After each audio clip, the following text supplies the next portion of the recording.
मराठवाड्याच्या नुकसानग्रस्त शेतकऱ्यांसाठी राज्य सरकारकडून 31,628 कोटी रुपयांचं पॅकेज जाहीर।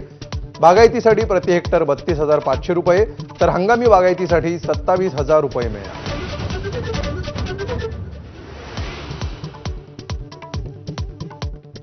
खरडून गेलेल्या जमिनीसाठी हेक्टरी 47,000 रुपये रोख आणि मनरेगातून 3 लाख रुपयांची कामं देणार। मुख्यमंत्र्यांची घोषणा।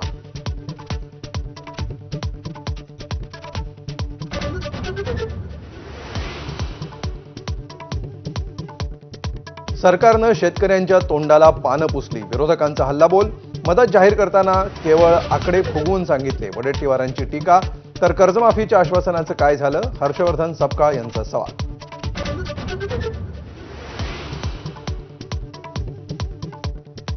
हैदराबाद गॅझेटियरच्या जीआरला अंतरिम स्थगिती द्यायला हायकोर्टाचा नकार। राज्य सरकारला मोठा दिलासा। 2 सप्टेंबरचा निर्णय रद्द करण्याची याचिकाकर्त्यांची मागणी बासनात।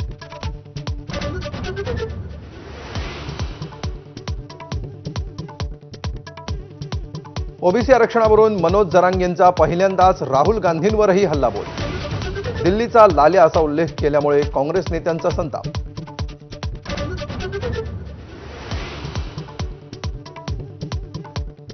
शिवसेना पक्ष आणि धनुष्यबाण चिन्हासंदर्भात उद्या सर्वोच्च न्यायालयामध्ये अंतिम सुनावणी।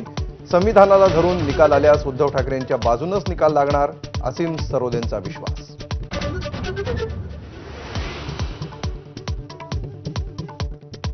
राज ठाकरेंना सोबत घेण्यावरून मवियात नवा पेच, अद्याप चर्चा नाही। राऊत आणि सुळेंचं स्पष्टीकरण। मवियात नव्या व्हिडिओची गरज नाही, काँग्रेसच्या हर्षवर्धन सपकाळांच्या विधानामुळे वादाला फोडणी।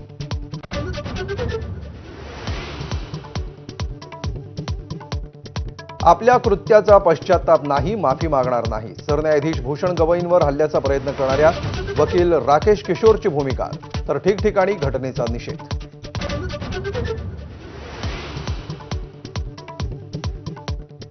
सोन्याच्या दरात 1,500 रुपयांची घसघशीत वाढ। प्रतितोळा 1,23,800 रुपयांचा दर, तर चांदी ही प्रति किलो 1.5 लाखांच्या पार।